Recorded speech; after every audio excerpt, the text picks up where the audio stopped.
नमस्कार, मैं हूं ज्योति सिंह। आप सभी को शुभ नवरात्रि। नवरात्रि की तृतीया तिथि पर मां चंद्रघंटा की उपासना से जागेगी आत्मशक्ति, मिलेगा साहस और सौभाग्य का वरदान। देखिए मां के दिव्य रूप की महिमा और भक्तों की श्रद्धा से भरी ये खास रिपोर्ट।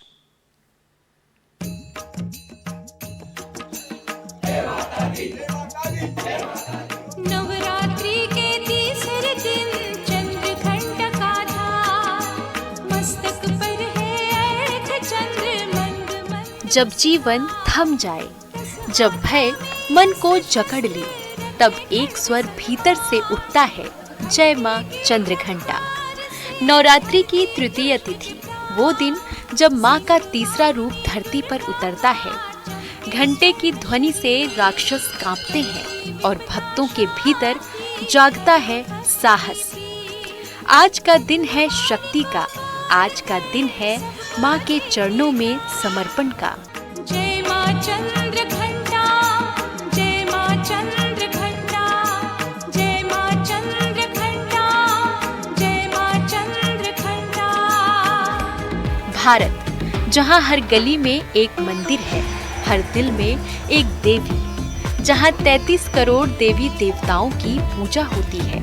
लेकिन इन 9 रातों में हर स्वर, हर सांस, हर स्पंदन सिर्फ एक नाम पुकारता है, माँ। नवरात्रि का शुभ योग। प्यारा सजा है तेरा द्वार भवानी। और मंदिरों में उमड़ती श्रद्धा की भीड़। हर दीपक, हर मंत्र, हर भजन माँ के चरणों में समर्पित, क्योंकि माँ है तो जीवन है। माँ दुर्गा की तृतीय शक्ति है माँ चंद्रघंटा। स्वर्ण के समान उज्जवल शरीर, माथे पर घंटे के आकार का अर्धचंद्र, 10 भुजाओं में शस्त्रों की चमक और सिंह पर सवार माँ की मुद्रा युद्ध के लिए तत्पर। उनकी आंखों में करुणा है, उनकी मुद्रा में पराक्रम है और उनके आशीर्वाद में है जीवन का संपूर्ण कल्याण। जो एक बार माँ को देखे, वो फिर संसार की ओर देख ही नहीं पाता। माँ की दृष्टि में ही मोक्ष है। तृतीय तिथि पर माँ चंद्रघंटा की पूजा से साधक का मन मणिपुर चक्र में प्रवेश करता है। दिव्य सुगंध, दिव्य ध्वनियाँ और अलौकिक दर्शन। माँ की कृपा से मिटते हैं पाप, दूर होती हैं बाधाएं। आदिशक्ति माँ दुर्गा की साधना से विजयश्री का वरदान मिलता है और अहंकार का नाश होता है। ऊंचा है भवन, ऊंचा मंदिर, ऊंची है शान मैया तेरी, चरणों में झुके। माँ भक्तों को शक्ति, सौभाग्य और मोक्ष का वरदान देती हैं। माँ चंद्रघंटा की उपासना से ही भक्तों के जीवन में संतुलन आता है। माँ की कृपा से साधक स्वयं को नहीं, माँ की दिव्य शक्ति को देखने लगता है। माँ चंद्रघंटा की उपासना से साहस बढ़ता है और रक्त, पाचन और भय से जुड़ी समस्याएं दूर होती हैं। नवरात्रि की तीसरी तिथि पर हर मंत्र, हर भोग, हर श्रद्धा का भाव माँ तक पहुँचता है और माँ अपने भक्तों को कभी खाली हाथ नहीं लौटाती। माँ का रूप स्वर्ण से भी उज्जवल है और माँ की 10 भुजाओं में शस्त्र नहीं, भक्तों की रक्षा का संकल्प है। नवरात्रि सिर्फ एक पर्व नहीं, ये आत्मा की पुकार है, ये शक्ति का आह्वान है। ये वो 9 रातें हैं जब हर दिन दीपक माँ की आंखों में चमकता है, हर मंत्र माँ के हृदय तक पहुँचता है और हर भक्त माँ की गोद में विश्राम पाता है।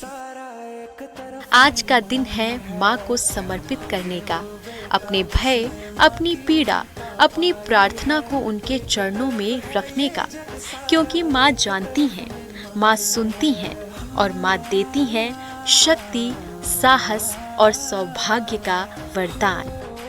Bureau report, NDTV, Rajasthan.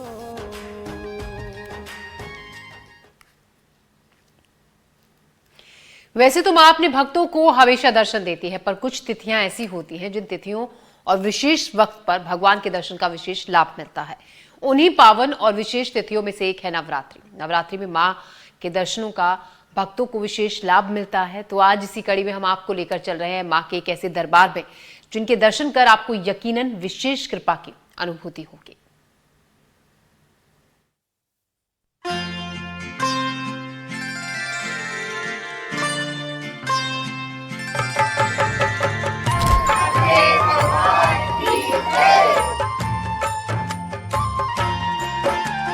मंगलमयी भयमोचनी Durga सुख की खान, जिसके चरणों की सुधा स्वयं पिए भगवान। दुख नाशक संजीवनी नव दुर्गा का पाठ, जिससे बनता भिक्षुक भी दुनिया का सम्राट। कई जगहों पर माता तुलजा भवानी और मां चामुंडा के मंदिर हैं, पर एमपी के देवास में टेकरी यानी छोटी पहाड़ी पर स्थित माता का मंदिर बहुत ही प्राचीन और सिद्ध है। कहते हैं कि जहां पर भी माता सती के अंग गिरे वहां शक्तिपीठ, और जहां पर भी रक्त गिरा वहां पर रक्तपीठ निर्मित हो गए।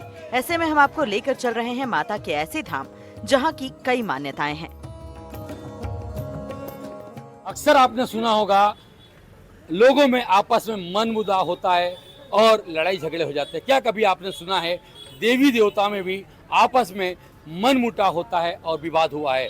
जी हाँ, ऐसा हुआ है मध्य प्रदेश के देवास में। देवास में ऊपर पहाड़ी पर विराजमान है मां चामुंडा और तुलजा भवानी। पहले दोनों ही माता एक मंदिर में बैठकर अपने भक्तों को दर्शन देती थी।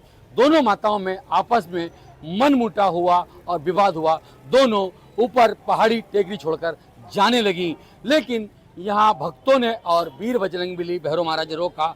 माँ चामुंडा उस तरफ मुंह करके विराजमान है और तुलजा भवानी पूर्वी तरफ मुंह करके विराजमान होकर अपने भक्तों को दर्शन दे रही हैं। हम लिए चलते हैं आपको माँ चामुंडा के दर्शन के लिए। माँ चामुंडा की नगरी देवास से माँ चामुंडा के पहाड़ पर, देखिए ये पहाड़ पर हम चलते हैं। देखिए ये सीढ़ी मार्ग है, यहाँ से जाने के माँ के लिए 3 रास्ते हैं, रपट मार्ग है, सीढ़ी मार्ग है और पुलिस प्रांगण से। और वृद्धों के लिए प्रशासन द्वारा यहाँ से रोपे भी लगाए गए हैं। बता दें कि मां चामुंडा माता और तुलजा भवानी का धाम जिले में टेकरी पर स्थित है। नवरात्रि पर यहाँ देश भर से श्रद्धालु मां के दर्शन के लिए उमड़ते हैं। 300 सीढ़ियां चढ़कर माता के दर पर माथा टेकने के बाद उनके चेहरे पर सुकून नजर आता है। माँ चामुंडा तुलजा भवानी का विश्व प्रसिद्ध मंदिर देवास में हम बात करेंगे। माँ चामुंडा और तुलजा भवानी के सेवक पुजारी से गुरुदेव, आपका एनडीटी में बड़ा स्वागत है। किस तरह से माँ यहाँ पर आई थी और माँ को क्या पसंद है, माँ की किस तरह से पूजा पाठ होती है, विस्तार से आप बताएं। माँ सती के यहाँ रक्त गिरे थे, जहाँ जहाँ अंग गिरे हैं वो शक्तिपीठ में, जहाँ रक्त गिरे वो अर्ध शक्तिपीठ में। ये माँ भगवती के यहाँ रक्त गिरे, इस ने रक्त वाहिनी चामुंडा कहते हैं। ये दोनों बहनें एक समय में उधर थी, कुछ विवाद होने के कारण 2 बहनों में आपस में इस वजह से पहाड़ फाड़ के इधर आ गई। और ये देवी दिन में 3 रूप बदलती है, सुबह बचपना, दोपहरी में जवानी, शाम को वृद्ध अवस्था। और जिसको संतान नहीं होती उसको माँ के मुंह में 5 पान का बीड़ा दिया जाता है। जिसको होने वाला होता है तो ही गिरता, नहीं तो माँ के मुंह में लगा रहता है। और यहाँ पे अष्टमी पे हवन भी होता है, हवन पूजन होता है। और देवी यहाँ पहले एक समय पे बहुत घोर जंगल होया करता था। उस समय कई संतों ने यहाँ पे आके साधना करी, तपस्या करी। गोरक्षनाथ जी, सदगुरु शीलनाथ जी महाराज ने और अनेक सिद्धों ने यहाँ तपस्या करी है। और अपनी मनोकामना पूरी करने के लिए यहाँ दूर दूर से आते हैं। यही कारण है कि यहाँ आज लाखों की संख्या में श्रद्धालु का आवागमन बढ़ा रहता है। 24 घंटे माँ भगवती का दरबार खुला रहता है। गुरुदेव, एक बड़ा सवाल था, माँ चामुंडा का विश्व प्रसिद्ध मंदिर है, माँ को क्या पसंद है और किस तरह से यहाँ पे पूजा पाठ होती है? ये तो शुरू से ही माँ भगवती के यहाँ हलवा पूरी और चने का भोग लगाया जाता है। देवास टेकरी का इतिहास करीब 2500 साल पुराना है। ये स्थान देवास रियासत की कुलदेवी के रूप में भी जाना जाता है। मान्यता है कि यहाँ देवताओं का वास है, इसलिए इसे देवास कहा जाता है। बताया जाता है कि देवास टेकरी पर देवी माँ के 2 स्वरूप अपनी जागृत अवस्था में हैं। इन दोनों स्वरूपों को छोटी माँ और बड़ी माँ के नाम से जाना जाता है। बड़ी माँ को तुलजा भवानी और छोटी माँ को चामुंडा देवी का स्वरूप माना गया है। यहाँ देवास में माता सती का रक्त गिरा था, उससे 2 देवियों की उत्पत्ति हुई। मेरा नाम पूजा मीणा। पूजा जी, आप जो माँ के कितने रूप में, किस रूप में दर्शन करती हैं माँ के आप? काली माँ, चामुंडा, तुलजा भवानी। आपको किस रूप में दर्शन दिए माँ ने? मैं तो हर रूप में दर्शन करती हूँ माता जी के, और 9 दिन ही आती हूँ हर नवरात्रि में। 9 दिन आती है। हाँ। क्या शुभ नाम है आपका? निधि उपाध्याय। निधि जी, किस तरह से जो माँ है, ऐसी कौन सी मनोकामना है जो आपकी पूरी हुई और आप माँ के दरबार में आती हैं? उन्होंने सभी सुन ली, सारी मनोकामनाएं हमारी कहे बिना पूरी कर दी। एक ऐसी कोई सी जो बताएं, कौन सी थी जो आपने मन से मांगा और माँ ने दिया? सभी सुख समृद्धि शांति ये चाहा और उन्होंने माना पूरा कर दिया। पूरा कर दिया। मैडम, क्या शुभ नाम है आपका? मेरा प्रीति जोशी नाम। ये बताएं किस तरह से आप माँ के दरबार में आती हैं, माँ को क्या आप लेके आती हैं माँ के लिए? मेरी बचपन से ही यहाँ से आस्था जुड़ी हुई है, और उसके बाद में फिर मेरी शादी भी यहाँ माता के चरणों में ही मैं निवास कर रही हूँ, और मैं यहाँ पे जब से जुड़ी हूँ तब से रेगुलर आ रही हूँ। बीच में थोड़ा सा गैप हुआ, बाकी मैं रेगुलर ही आ रही ये हूँ। बताएं मेरी सारी ऐसी कौन सी मनोकामना है जो माँ ने आपकी पूरी करी है, जिसको आप कभी नहीं भूल सकते? बिल्कुल, सबसे पहले तो मेरी शादी हुई, वो मेरी मनोकामना पूरी करी उन्होंने। उसके बाद में मेरे बच्चे नहीं हो रहे थे, तो वो भी मनोकामना माता ने पूरी करी है। देखिए किस तरह से ये वो हैं जो देवास में जन्मी, देवास में इनका कहना था माँ का दरबार मेरे से नहीं छूटे, इसलिए मेरी शादी यहाँ हो, और माँ ने इनकी सुनी। और क्या हुआ फिर? बस मैं यहीं पे हूँ, यहीं पे नीचे निवास करती हूँ कर्मचारी कॉलोनी में। देखिए किस तरह से यहाँ पर ये माँ के और माँ के भक्त हमारे साथ, किस तरह से आप माँ के दर्शन करने आई हैं और किस तरह से आप गीत गा के माँ को रिझा सकती हैं। दर्शन के लिए तो बहुत ज़्यादा वो है, हम सुबह से आए हैं और बड़ा मन है कि हम 9 दिन तक लगातार आएँ। माँ में बहुत आस्था है और हम माँ के लिए एक छोटा सा गीत गा लेते हैं। हे गजरे की धार, हे मोतियों के हार, क्या खूब किया श्रृंगार, मैया कितनी सुंदर हो, माँ कितनी सुंदर हो। तेरे शीश पे टीका सोहे, तेरे शीश पे बिंदिया सोहे, तेरे शीश पे टीका सोहे, तेरे शीश पे बिंदिया सोहे। तेरा टीका तेरी बिंदिया, तेरा टीका तेरी बिंदिया, क्यों ना देखूं बार बार, हे गजरे। देखिए ये वो भक्त हैं जो अपनी माँ के लिए सुंदर सुंदर भजन सुना के माँ को रिझाते हुए नजर आ रहे हैं। यहाँ के कुछ पुजारी बताते हैं कि बड़ी माँ और छोटी माँ के मध्य बहन का रिश्ता था। एक बार दोनों में किसी बात पर विवाद हो गया। विवाद से क्षुब्ध दोनों ही माताएं अपने स्थान को छोड़कर जाने लगीं। बड़ी माँ पाताल में समाने लगी और छोटी माँ अपने स्थान से उठ खड़ी हो गईं और टेकरी छोड़कर जाने लगी। माताओं को इस तरह से देख माताओं के साथी यानी कि बजरंगबली माता का ध्वज लेकर आगे और भैरव बाबा माँ का कवच बनकर दोनों माताओं के पीछे चलने लगे। हनुमान जी और भैरव बाबा ने उनके क्रोध शांत कर रुकने की विनती की। इस समय तक बड़ी माँ का आधा धड़ पाताल में समा चुका था। वो वैसी ही स्थिति में टेकरी में रुक गईं। वहीं छोटी माता टेकरी से नीचे उतर रही थी। वे मार्ग अवरुद्ध होने से और भी कुपित हो गईं और जिस अवस्था में नीचे उतर रही थी उसी अवस्था में टेकरी पर रुक गईं। इस तरह आज भी माताएं अपने इन्हीं स्वरूपों में विराजमान हैं।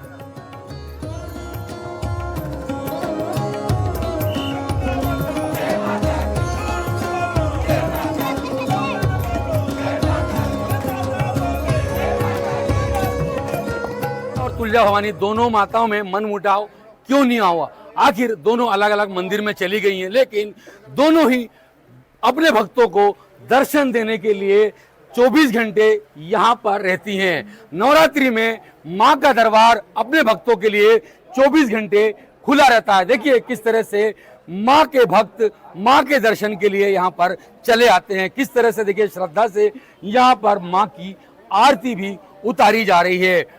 माँ चामुंडा और तुलजा भवानी दोनों एक ही मंदिर में विराजमान थी, लेकिन आपसी मनमुटाव होने के कारण चामुंडा माता यहाँ पर आ गई और तुलजा भवानी माता वहीं पर है। दोनों माताएं मनमुटाव भी है, लेकिन दोनों माता अपने भक्तों को दर्शन अलग अलग मंदिरों में बैठकर देती हुई नजर आ रही हैं। देखिए किस तरह से ये चामुंडा माता का मंदिर है, जहाँ पर माँ वहाँ से पहाड़ फाड़ कर यहाँ से आई तो ऐसे उतर रही थी। यहाँ पर वीर बजरंगबली भैरव महाराज ने माँ को रोक लिया था और माँ आज भी उसी रूप में विराजमान है और अपने भक्तों को दर्शन दे रही हैं।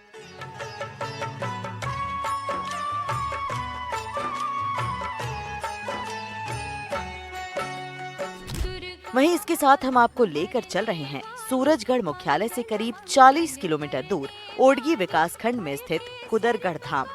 घने साल के वृक्षों और झरनों के बीच गगनचुंबी पहाड़ी पर विराजित मां बागेश्वरी देवी करीब 1500 फीट ऊंचे पहाड़ और लगभग 1000 सीढ़ियां चढ़ने के बाद वटवृक्ष की छांव तले विराजमान मां कुदरगढ़ी को शक्ति पीठ के नाम से भी जाना जाता है। मान्यता है कि यहाँ माता ने तप कर अनेक राक्षसों का संहार किया। वहीं इस पर्वत को दौड़कर चढ़ने की परंपरा के चलते सरगुजिया बोली में कुदना शब्द से इसका नाम कुदरगढ़ पड़ा। सूरजपुर की आराध्य देवी कुदरगढ़ी देवी के धाम में, जहां पर आप मेरे पीछे ठीक देख सकते हैं, बड़ी संख्या में यहाँ पे लोग यहाँ पर पहुंचते हैं और पूरे साल के 12 महीना यहाँ पे छत्तीसगढ़ ही नहीं बल्कि छत्तीसगढ़ के अलग अलग प्रदेशों से लोग यहाँ पर पहुंचते हैं। और सबसे खास बात यह है कि यहाँ पर बलि प्रथा लागू है और बलि प्रथा भी पूरे 12 महीना यहाँ पर जारी रहता है। लेकिन सबसे खास यह है कि जो शारदीय नवरात्र का समय है वहाँ पर उस समय ये देखने लायक होता है। ऐसे में जो भक्त हैं अलग अलग राज्यों से यहाँ पर अपनी मनोकामना लेकर यहाँ पर आते हैं और अपनी मनोकामना पूरी होने के लिए देवी दुर्गा के दर्शन करते हैं। मां बागेश्वरी देवी धाम छत्तीसगढ़ के सूरजपुर जिले के ओडगी जनपद के कुदरगढ़ ग्राम पंचायत में पहाड़ी पर स्थित है। इस धाम के मुख्य द्वार पर नागराज रिशाल की पूजा होती है। परंपरा है कि यहाँ पहुँचने वाले प्रत्येक भक्त को नाग देवता को प्रणाम करना अनिवार्य है। इस धाम के बीचों बीच एक प्राकृतिक गुफा है जिसे सुरंगी कहा जाता है। श्रद्धालु मानते हैं कि ये गुफा सुरंग बनाकर सीधे शिवपुरी तक जाती है। यहाँ भगवती बागेश्वरी देवी का भव्य स्वरूप स्थापित है। मंदिर में देवी की मूर्ति के साथ साथ अनेक प्राचीन पाषाण प्रतिमाएं भी हैं। इनमें मुख्य रूप से महिषासुर मर्दिनी की अद्भुत प्रतिमा है। साथ ही यहाँ राम, लक्ष्मण, जानकी और हनुमान की प्रतिमा है। ये सभी प्रतिमाएं प्राचीन काल में इस पहाड़ी क्षेत्र पर स्थापित हैं। समय बीतने के साथ इन्हें पुजारियों द्वारा एकत्र कर पूजा अर्चना की परंपरा जारी रखी गई है। ऐतिहासिक साक्ष्यों से ज्ञात होता है कि ये क्षेत्र कभी चंदेल शासकों के अधीन था। चंदेलों की राजधानी बांधवगढ़ थी। ऐसे में उन्हें गोंड शासकों ने पराजित कर दिया, जिसके बाद तालुकदार चौहान क्षत्रिय राजा हरि सिंह ने इस क्षेत्र पर अधिकार किया। वे वर्तमान रामानुजगंज रियासत के अधिपति बने। उनकी राजधानी हर्रापुर थी। उनके शासनकाल में बागेश्वरी देवी मंदिर का विशेष रूप से जीर्णोद्धार किया गया और पूजा अर्चना की व्यवस्था की गई। नवरात्र के मौके पर लाखों श्रद्धालु माता के दरबार में हाजिरी लगाते हैं। भक्त 9 दिनों तक ज्योति कलश स्थापित कर मां की आराधना करते हैं। जयकारों और घंटानाद से पूरा वातावरण गुंजायमान रहता है। श्रद्धालु यहाँ हर साल आते हैं और मां के दर्शन कर आशीर्वाद लेते हैं। यहाँ हमारे आजा दादा से पुरखौती हम पूजा पाठ करते आते और पुराना स्थान वो दूसरी जगह रही, वो स्थान से जगह सही नहीं रही तो जगह ले फिर हमारे पुरखा मन लेके फिर ये जगह में हैं अभी है ते जगह में लान के स्थापना रखीन है। तो आज तक से वो चलते आते हैं और जो पूजा पाठ में करत आते हैं और जो मान्यता मांगत हैं वो बोकरा, भेड़ा, मुर्गा लान के देहत हैं जो मंगनी मांग के जाते हैं। बाल बच्चा, नौकरी चाकरी। कब इनकी स्थापना हुई थी, कैसे इनको यहाँ पर स्थापित किया गया? मानव धर्म आदिकाल से ही है। यहाँ तो बहुत दूर दूर से आदमी आ पहुँचे हैं। आपका दिल्ली तक का आदमी आ चुके हैं और आपका शहडोल, आपके बढ़हन, तो यहाँ लाइनें लगा है यहाँ मेला के लिए। और इठे फिर आसपास एरिया जितना है रायपुर तक का यहाँ आ गए हैं। हाँ, बैगा जो था पहले पुराना बैगा था जयमोहर बैगा। जयमोहर बैगा का पिताजी के पास से वो उत्पन्न हुआ, सपना दिया कि मेरे को नीचे ले चलो, मैं दर्शन पाता हूँ, वहाँ मिलेगा। और माता रानी के एक बार चोर चोरा के ले भी रहे थे तो सब वो बीजे कुंड के पास भी ले आए। उसके बाद वो सब अंधरा गए और फिर माता को वहीं छोड़ दिए। हाँ, वहीं छोड़ के भाग गए, सबका आँखें अंधरा गया और फिर माता वहाँ से नहीं उठा। फिर बैगा आया, फिर वहाँ ले चला। वहीं नवरात्रि के मौके पर श्रद्धालुओं की सुविधा के लिए कुदरगढ़ लोक न्यास ट्रस्ट, मेला समिति और जिला प्रशासन लगातार सेवा भाव से जुटे हैं। जगह जगह समाज सेवी संस्थाओं द्वारा भंडारे, जलपान और ठहरने की व्यवस्था की गई है। इसी बीच ट्रस्ट द्वारा रोपवे का भूमि पूजन भी कर दिया गया है और अगले 15 महीनों में इसका शुभारंभ भी होने की संभावना है। इसके बाद बुजुर्ग और दिव्यांग श्रद्धालु भी आसानी से मां के दरबार में अपनी हाजिरी लगा सकेंगे। ट्रस्ट के अध्यक्ष के मुताबिक रोपवे शुरू होने के बाद सभी वर्ग के लोग मां के दर्शन कर सकेंगे। श्रद्धालुओं की बढ़ती संख्या को देखते हुए ये सुविधा बेहद महत्वपूर्ण है। मां कुदरगढ़ी, मां बागेश्वरी देवी की धाम निश्चित ही हम सबके मनोकामना पूर्ण करती है। नवरात्र का है और इस पावन भूमि में ही आज हम लोगों ने जो जनता की श्रद्धालुओं की लंबी मांगे थी उसको आज रोपवे, जो बहुत 10 साल 15 साल से जो लगातार मांग कर रहे थे कि यहाँ एक रोपवे बने, ताकि जो निःशक्त जन हैं, जो लोग वृद्ध जन हैं, नहीं चढ़ पाते माता के दर्शन करना, ऐसे लोगों को अवसर मिलेगा जाने का।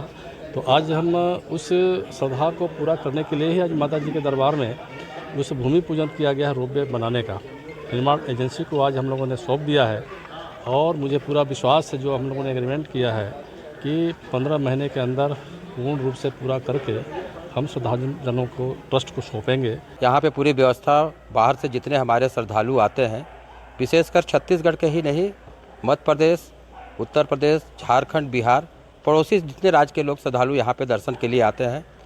ट्रस्ट की ओर से उनके रुकने की भी व्यवस्था रहती है, आने जाने के लिए भी पक्की रोड की यहाँ पे सुविधा है। हम लोगों ने रोपवे का भी आज भूमि पूजन कर लिया है और ट्रस्ट जो है श्रद्धालुओं के लिए पर्याप्त जो है सुविधा यहाँ आने जाने के लिए बना के रखी हुई है। भीड़ के लिए हमारे जितने आजीवन सदस्य हैं, ट्रस्टी हैं और हमारे जो वहाँ पे बैगा पुजारी हैं, उनके दर्शन के लिए वहाँ पर पर्याप्त जो है हमारे ट्रस्टी वहाँ पे उपलब्ध रहेंगे। श्रद्धालु वहाँ ऊपर देवी दर्शन में गए हुए थे, हमारे ट्रस्टी उनको दर्शन कराने में सुविधा प्रदान कर रहे थे। पानी की व्यवस्था यहाँ पे नीचे मेला स्थल पे पूरे जो है पाइपलाइन से पानी की सप्लाई है। ऊपर में भी हमारे झरने का व्यवस्था है, मंदिर परिसर में भी पानी की सुविधा है, बिजली की सुविधा है। साफ़ सफाई के लिए अभी स्वच्छता अभियान के तहत जिला स्तरीय जो है कार्यक्रम यहाँ पे रखा गया है और यहाँ पे हम लोगों ने एक व्यवस्था बना के रखा है कि मेला परिसर में प्लास्टिक मुक्त जो है यहाँ पे बाजार रहे। मां कुदरगढ़ी का दरबार आस्था का अद्भुत केंद्र ही नहीं बल्कि एक खूबसूरत पर्यटक स्थल भी है। चारों तरफ प्राकृतिक सौंदर्य, झरने और वनों से घिरा ये धाम लोगों को अपनी ओर खींच लेता है। मां के प्रति लोगों की आस्था दिन ब दिन प्रगाढ़ होती जा रही है। कुदरगढ़ धाम एक धार्मिक स्थल के साथ ही आस्था, परंपरा और संस्कृति का संगम है। आने वाले दिनों में रोपवे की शुरुआत से यहाँ श्रद्धालुओं की भीड़ बढ़ेगी और हर वर्ग के लोग मां बागेश्वरी का दर्शन कर उनका आशीर्वाद ले सकेंगे। नवरात्र का सबसे बड़ा महत्व शक्ति की पूजा से जुड़ा है। देवी दुर्गा को सृजन, पालन और संहार की मूल शक्ति माना गया है। 9 दिनों तक उनके 9 स्वरूपों शैलपुत्री, ब्रह्मचारिणी, चंद्रघंटा, कूष्मांडा, स्कंदमाता, कात्यायनी, कालरात्रि, महागौरी और सिद्धिदात्री की पूजा की जाती है। हर रूप हमें अलग अलग संदेश देता है, जैसे धैर्य, साहस, भक्ति और ज्ञान। नवरात्र की साधना केवल धार्मिक अनुष्ठान नहीं बल्कि हमें ये याद दिलाती है कि सृष्टि की हर रचना स्त्री शक्ति से जुड़ी है और उसका सम्मान जीवन के संतुलन के लिए जरूरी है।